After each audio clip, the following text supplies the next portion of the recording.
સુરત શહેરમાં આગામી 30 અને 31 જુલાઈ દરમિયાન ભારે પવન સાથે વરસાદની આગાહીને લઈને તંત્ર સંપૂર્ણ સજ્જ બન્યું છે।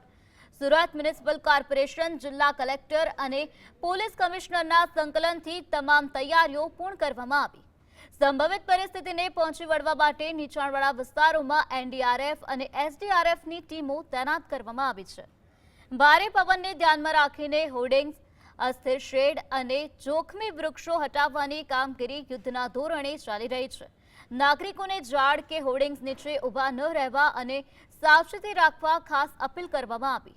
સ્ટેટ ઇમરજન્સી ઓપરેશન સેન્ટર સાથે મળીને સતત મોનિટરિંગ કરવામાં આવી રહ્યું છે।